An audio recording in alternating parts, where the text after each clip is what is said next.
TCC 1228. Guidance from God. Dieu nous guide. Cher Père, nous te disons merci pour cette opportunité et la proportion de regarder dans ta parole. Nous invitons l'enseignant de l'Église, le Saint-Esprit, d'accomplir son ministère comme nous nous assemblons. Seigneur, nous te demandons d'oindre la parole qui sort de ma bouche pour qu'elle trouve des racines dans les cœurs de toute personne qui va l'écouter. Père, je te prie pour l'illumination, la révélation, la compréhension dans la pensée de tous ceux qui vont l'écouter.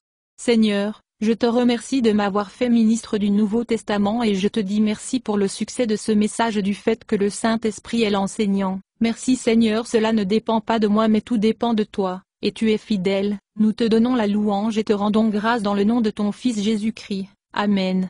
Gloire à Dieu.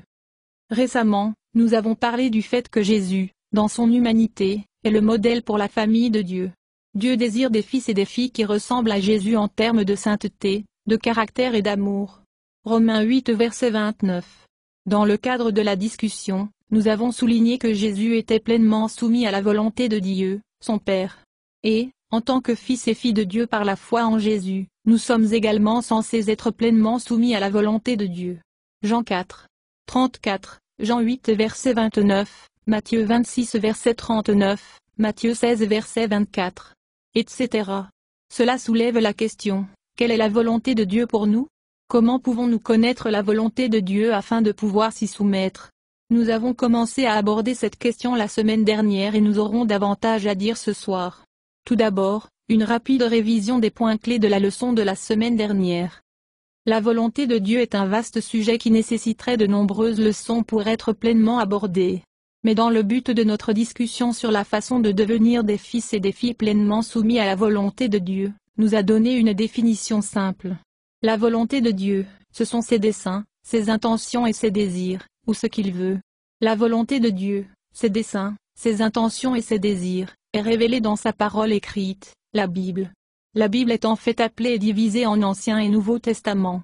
Testament vient d'un mot qui signifie volonté, comme dans un document juridique qui exprime ce qu'une personne veut, comment elle veut que ses biens soient distribués et que ses affaires soient réglées. Après son décès, Jésus a résumé la volonté de Dieu à notre égard telle qu'elle est révélée dans la Bible en 2 commandements. Vous devez aimer le Seigneur Dieu de tout votre cœur, de toute votre âme et de toute votre pensée. C'est le premier et le plus grand commandement. Une seconde est tout aussi importante: aimez votre prochain comme vous-même. Tous les autres commandements se basent sur ces deux-là. Matthieu 22 versets 37 à 39, la version du Semeur. Cet amour n'est pas une émotion. Cet amour est une action qui s'exprime à travers notre obéissance à la volonté morale de Dieu, trouvée dans la Bible, et notre traitement des personnes, les traiter comme nous voulons qu'ils soient traités, selon les principes énoncés dans les Écritures. La Bible parle de faire la volonté de Dieu plutôt que d'être dans la volonté de Dieu. Matthieu 6 verset 10, 7 verset 21, 12 verset 50, Jean 4 verset 34, 6 verset 38, 7 verset 17, F 6 verset 6, Hébreux 10 verset 7, 10 verset 36, 13 verset 21, Jean 2 verset 17, etc. Si tu es en faisant sa volonté, en obéissant à sa parole écrite et en traitant les gens correctement, vous êtes dans sa volonté. Nous avons tendance à penser à la volonté de Dieu en termes d'obtention de directives de sa part sur des aspects spécifiques de notre vie: quelle voiture acheter, qui épouser, quel travail prendre, quel ministère poursuivre. Mais c'est à l'envers. Être semblable au Christ dans votre caractère et votre comportement est bien plus important que de trouver votre ministère, quel travail vous acceptez ou avec qui vous vous mariez. Comment vous traitez les gens à votre travail ou est la façon dont vous traitez la personne que vous épousez est ce qui compte le plus pour Dieu Tout-Puissant. La volonté de Dieu pour votre vie est que vous deveniez son fils ou sa fille par la foi en Christ. Soyez conformés à l'image du Christ, puis imitez-le, suivez son exemple. Éphésiens 5 versets 1 à 2. Ceux qui disent vivre en Dieu devraient vivre leur vie comme Christ l'a fait selon 1 Jean 2 verset 6. Telle est la volonté de Dieu, dans tout ce que vous faites, évitez de vous plaindre et de vous disputer, afin que personne ne puisse prononcer un mot de blâme contre vous. Vous devez vivre une vie pure et innocente comme enfant de Dieu dans un monde sombre rempli de gens véreux et pervers. Laissez vos vies briller devant eux. Philippiens 2 versets 14 à 16, voir la version du Semeur. C'est la volonté de Dieu. Obéissez à Dieu parce que vous êtes ses enfants. Ne retombe pas dans tes anciennes façons de faire le mal. Maintenant vous devez être saints dans tout ce que vous faites, tout comme Dieu, qui a choisi que vous soyez ses enfants, ses saints. Car il a dit lui-même, vous devez être saints parce que je suis saint. Pierre 1 verset 14 à 16, voir la version du Semeur. Les chrétiens sincères veulent être guidés dans leur vie, mais ils négligent la voie principale que Dieu mène et nous guide. Dieu, le Saint-Esprit, nous guide à travers la Bible, la volonté écrite de Dieu. 2 Timothée 3 versets 16 à 17. La Bible fonctionne comme un miroir qui nous montre quelles pensées, attitudes et actions sont semblables à celles du Christ et ceux qui ne le sont pas. La parole de Dieu nous aide à prendre conscience de ce qui doit changer et nous assure de l'aide du Saint-Esprit, alors que nous nous engageons à faire la volonté de Dieu dans tous les domaines de notre vie. Les gens veulent éviter de lire et d'obéir à la Bible, mais ils attendent alors une direction de Dieu pour détails précis de leur vie. Mais si vous ne vous efforcez pas de faire ce qui est le plus important, devenez en augmentant à l'image du Christ en regardant dans le miroir de la parole de Dieu et en y obéissant, vous n'êtes pas, je vais obtenir des instructions sur qui épouser ou quelle voiture acheter. Cela soulève une question, comment la Bible peut-elle nous aider à nous orienter dans des domaines spécifiques de notre vie, alors qu'il n'y a pas des versets sur des détails spécifiques, avec qui épouser, quel travail prendre ou quelle maison acheter? Considérez ces passages du livre des Proverbes. Les Proverbes sont un recueil de déclarations, inspirées par le Saint-Esprit, qui exhortent les gens à devenir pieux et sages en obéissant à la parole écrite de Dieu. Proverbe 6 versets 20 à 23. Mon fils, obéis aux commandements de ton père et ne néglige pas les enseignements de ton autre, le parole de Dieu. Gardez toujours leurs paroles dans votre cœur. Attachez-les autour de votre cou. Partout où tu marches, leurs conseils te guideront. Quand vous dormirez, ils vous protégeront. Quand tu te réveilles le matin, ils vous conseilleront. Car ces commandements et cet enseignement sont une lampe pour éclairer le bien devant vous. La correction de la discipline est le mode de vie, voir la version de la Bible du Semeur. La parole écrite de Dieu nous dirige en nous donnant des principes qui nous aideront à faire des choix judicieux. Le livre des Proverbes dit que dans une multitude de conseillers il y a la sécurité. Proverbe 24 verset 6. Le Tout-Puissant Dieu, à travers sa parole, est le conseiller ultime. Notez ces déclarations concernant les conseils de Dieu. Psaume 19 versets 7 à 8. La loi du Seigneur, sa parole écrite, est parfaite, elle ravive l'âme. Les décrets du Seigneur sont dignes de confiance, rendant sages les simples. Les commandements du Seigneur sont vrais, apportant de la joie au cœur. Les commandements du Seigneur sont clairs et donnent un aperçu de vie, voir la version de la Bible du Semeur.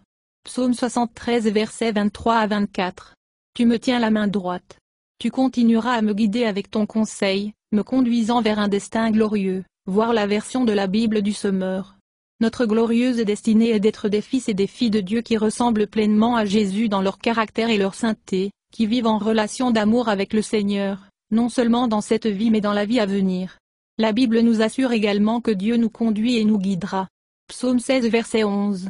31 verset 14 à 15. 32 verset 8.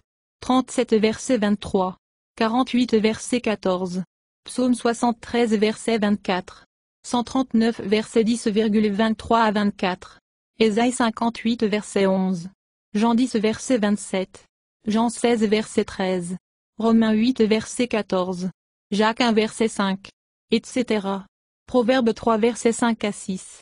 Faites confiance au Seigneur de tout votre cœur. Ne dépendez pas de votre propre compréhension. Recherchez sa volonté dans tout ce que vous faites, et il dirigera votre chemin, voir la Bible du Semeur. Lorsque vous vous décidez à faire sa volonté, obéir à sa loi morale et traiter les gens correctement, il prendra soin de vous amener là où vous devez être quand vous en avez besoin. C'est le modèle de la vie chrétienne, nous marchons en accord et en obéissance à la volonté révélée de Dieu, sa parole écrite, il nous amène au bon endroit et au bon moment. Lorsque nous avons besoin de conseils de Dieu et d'une direction pour notre vie, beaucoup d'entre nous ont recours à lui, encore et encore pour nous montrer quoi faire. Mais nous sommes en réalité en désaccord avec la volonté révélée de Dieu parce que la Bible dit à plusieurs reprises que c'est sa volonté de nous conduire et de nous guider. Lorsque vous avez besoin d'une direction spécifique, soyez d'accord avec ce que Dieu, dans sa parole, dit à propos de te guider. Je ne sais pas quoi faire Seigneur, mais je te remercie de ce que tu me guideras et me guideras toujours. Je te reconnais dans toutes mes voies et tu diriges mon chemin. Mon temps est entre vos mains. Toi ordonne mes pas. Vous me montrez le chemin de la vie. Ce n'est pas une technique ou une formule que nous pouvons utiliser pour obtenir quelque chose de Dieu. C'est la reconnaissance de sa véracité et sa fidélité. Dieu Tout-Puissant a promis de nous conduire et de nous guider, Alors nous le remercions et nous le félicitons pour sa direction avant de le voir ou de le ressentir. La lecture de la Bible nous aide également à nous familiariser avec la voix du Saint-Esprit, puisque c'est lui qui l'a inspirée. Si vous n'êtes pas familier avec la voix de Dieu dans les Écritures, vous ne pourrez pas la comprendre avec précision. Discernez les directives du Saint-Esprit dans des domaines spécifiques. Discutons-en plus en détail. La nuit précédant sa crucifixion, Jésus a assuré à ses apôtres et à ses disciples qu'une fois parti, il demandera le Père d'envoyer le Saint-Esprit pour les aider. Jésus a appelé le Saint-Esprit le Consolateur. Consolateur, dans la langue grecque originale, signifie quelqu'un appelé à côté pour apporter de l'aide ou pour aider. Le Saint-Esprit est un conseiller, un assistant, un avocat, un fortificateur et un serviteur. Jean 14 verset 16 dans la Bible amplifiée. Lorsque nous lisons le livre des Actes, le récit des activités et du ministère des apôtres après Jésus retourné au ciel, nous voyons que, comme ils ont fait la volonté de Dieu, proclamé sa résurrection et enseigné les Écritures, Luc 24 versets 46 à 47. Matthieu 28 versets 19 à 20, l'Esprit de Dieu les a conduits dans des détails, où aller, quand y aller, Acte 8 versets 25 à 29. 10 verset 19. 11 verset 12. 16 verset 7. Etc. Paul était un témoin oculaire et un apôtre de Jésus. Le livre des Actes détaille une grande partie de son ministère. Il a écrit ces mots, car tous ceux qui sont conduits par l'Esprit de Dieu sont fils de Dieu. Romains 8 verset 14. Ce verset est souvent utilisé pour signifier que nous recevons des instructions spécifiques pour notre vie directement du Saint-Esprit. Il y a quelques semaines, nous parlions du fait que ce n'est pas le sens premier du passage. Ce que Paul veut dire, c'est que le Saint-Esprit nous conduit à la sainteté grâce à son influence sanctifiante. Mais le Saint-Esprit nous communique des informations. Juste 2 versets de Romains 8, 14. Paul a écrit que le Saint-Esprit rend témoignage à notre esprit que nous sommes fils de Dieu. Romains 8 verset 16. L'Esprit lui-même témoigne, ainsi, avec notre propre esprit, nous assurant que nous sommes enfants de Dieu. Version de la Bible amplifiée. La langue grecque utilisée ici a l'idée que le Saint-Esprit témoigne, donne des preuves ou témoigne, de ce qu'il sait. Le point de Paul est que le Saint-Esprit en nous communique une assurance ou une connaissance intérieure, que nous sommes fils de Dieu par la foi en Jésus.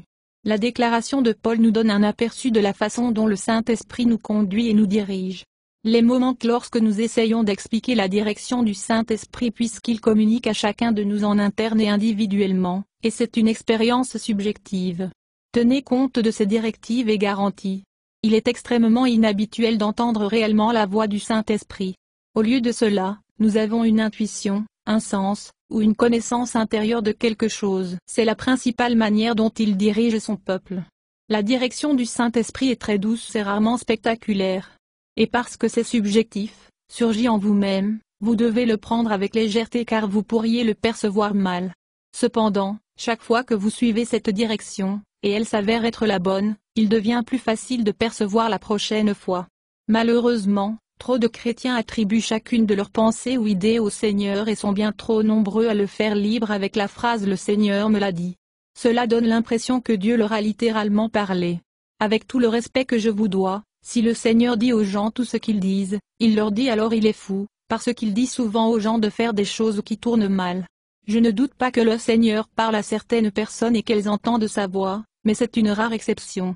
Trop de gens attribuent à Dieu la source de leurs actions, insistant sur le fait qu'il leur a dit faire. Mais dans le Nouveau Testament, lorsque les chrétiens entendaient le Saint-Esprit parler, c'était une direction pour des situations ministérielles spécifiques. Pas de conseils sur la voiture à acheter ou sur la personne à épouser. Le Saint-Esprit ne vous amènera jamais à faire quelque chose qui soit contraire à la parole écrite de Dieu. Il nous conduit et nous guide conformément aux Écritures. Il ne nous amènera pas non plus à faire quelque chose de ridicule. Le Saint-Esprit est là pour rendre gloire, et non ridicule, à Jésus en révélant ce qu'il reçoit de Jésus. Jésus. Jean 16 verset 14. Souvent, les gens recherchent un signe spectaculaire pour leur dire quoi faire dans leur situation. Mais ils ne comprennent pas parce que Dieu a déjà donné des instructions dans sa parole qui peuvent les aider à savoir quoi faire. Dans de nombreuses décisions, sinon la plupart, vous rassemblez tous les faits possibles et, en suivant les principes de sagesse énoncés dans la parole de Dieu, vous prenez la décision la plus raisonnable possible, tout en maintenant l'attitude, je changerai de cap immédiatement, si tu me le dis, Seigneur. Nous pourrions en citer de nombreux exemples, mais, à titre d'illustration, considérons ces 2 points. La Bible dit que dans la multitude des conseillers il y a la sécurité, Proverbe 24 verset 6. Alors, si vous êtes face à une décision importante, la sagesse dit de demander conseil à des personnes dignes de confiance. La Bible dit que nous ne devons pas être liés de manière inégale avec les incroyants, 2 Corinthiens 6 verset 14. Donc, la sagesse voudrait que ce n'est pas la volonté de Dieu qu'un chrétien sorte avec ou épouse un incroyant. Vous n'avez pas besoin d'une parole spécifique de Dieu parce que vous avez sa volonté, révélée dans sa parole. Nous voulons tous une sorte de signe spectaculaire et surnaturel de la part de Dieu. Mais dans la plupart des décisions, ce n'est pas le cas. Comment les conseils nous parviennent? Le Saint-Esprit dit le plus souvent non ou rien plutôt que oui. Souviens-toi, si tu fais la volonté de Dieu, tu es dans la volonté de Dieu. Nous avons souligné la semaine dernière qu'une grande partie de notre désir de connaître la volonté de Dieu est centrée sur nous-mêmes et non concentrée sur Dieu. Vouloir connaître la volonté de Dieu pour nos vies vient de motivations immatures ou erronées. Nous voulons connaître la volonté de Dieu parce que nous voulons avoir ce qu'il y a de mieux pour nous et ce qu'il y a de mieux pour nous apporte-nous le plus de bénédictions, par opposition à ce qu'il glorifiera le plus et fera progresser son royaume. Ou bien, nous sommes motivés par la peur, non pas par la crainte, le respect et la vénération pour Dieu, mais par la peur que quelque chose il nous arrivera du mal si nous sommes en dehors de la volonté de Dieu. Nous essayons de demander à Dieu avec qui nous devrions nous marier parce que Dieu ne nous manque pas. Sagesse vous dicterait d'épouser quelqu'un qui est pieux et quelqu'un avec qui vous êtes compatible. Dieu s'intéresse beaucoup plus à la façon dont vous allez traiter la personne que vous épouserez qu'à ce que vous trouvez. Celui-là. L'idée selon laquelle il y a une personne que nous sommes censés épouser est une idée romantique que nous avons adoptée de la culture, pas de la Bible. Leçon pour un autre jour. Nous nous demandons si nous devrions ou non acheter la chaise bleue ou la chaise rouge parce que nous ne voulons pas. Dieu me manque. La sagesse vous dicterait d'acheter celui que vous aimez et que vous pouvez vous permettre. Dieu est beaucoup plus préoccupé par la façon dont vous représentez Jésus et traitez les gens dans le magasin de meubles par exemple. Avant de terminer, abordons une erreur courante que certains commettent lorsqu'ils tentent de déterminer la volonté de Dieu. Ils examinent leur situation physique et essaient de comprendre ce que Dieu dit et fait. Vous ne pouvez pas déterminer la volonté de Dieu en examinant votre situation physique. Il ne guide pas nous à travers ce que nous pouvons voir. Dieu nous conduit par son esprit conformément à sa parole écrite, la Bible. Il est demandé aux chrétiens de marcher par la foi et non par la vue, 2 Corinthiens 5 verset 7. Puisque Dieu nous dit de commander notre vie selon ce que nous ne pouvons pas voir, 2 Corinthiens 4 verset 18, ce qui nous fait penser que Dieu nous guidera, dirigez-nous ou parlez-nous à travers ce que nous pouvons voir, à travers des circonstances physiques? Quelqu'un pourrait se demander, Dieu ne nous conduit-il pas et ne nous guide-t-il pas à travers les portes ouvertes et les portes fermées? Ne nous conduit-il pas et ne nous guide-t-il pas en fermant certaines fenêtres et en ouvrant d'autres? Non. Encore une fois, pourquoi Dieu vous conduirait-il par quelque chose que vous pouvez voir, une porte ouverte ou fermée, quand il vous dit de marcher par la foi et non par la vue? Lorsque la Bible parle de porte ouverte, cela signifie toujours une opportunité de ministère. Le Nouveau Testament n'utilise jamais les portes ouvertes comme méthode d'orientation ou comme moyen d'orientation. Acte 14 verset 27. I Corinthiens 16 verset 8 à 9. 2 Corinthiens 2. 12, Colossiens 4 verset 3. Cela ne veut pas dire que si quelque chose semble bon, cela ne peut pas être la volonté de Dieu. La question est, qu'attendez-vous pour vous guider et vous orienter, les circonstances ou la parole de Dieu et l'Esprit de Dieu à travers sa parole? Conclusion. La parole écrite de Dieu indique clairement que sa volonté pour nous tous est que nous soyons conformes à l'image du Christ. Si vous avez pour objectif de grandir dans un caractère semblable à celui du Christ en lisant et en obéissant à la Bible, vous réussirez à faire des choix judicieux dans votre vie. Vous reconnaîtrez mieux la conduite et la direction du Saint-Esprit. Et vous finirez là où vous êtes censé être. La suite la semaine prochaine. Merci Seigneur pour votre merveilleuse parole que tu as choisie pour que ça passe par moi. Merci Seigneur de choisir des fils et des filles d'être conformes à l'image de Jésus-Christ et d'être faits comme tes enfants en caractère et en puissance, pour tout ce qu'on entend. Que cette leçon puisse nous donner le désir de rechercher et de grandir en Jésus-Christ dans cet endroit. Seigneur, nous vous remercions et nous vous servons sur votre scène, notre désir c'est de demeurer en toi au nom de ton Fils Jésus-Christ. Amen. Louez le Seigneur, louez le Seigneur.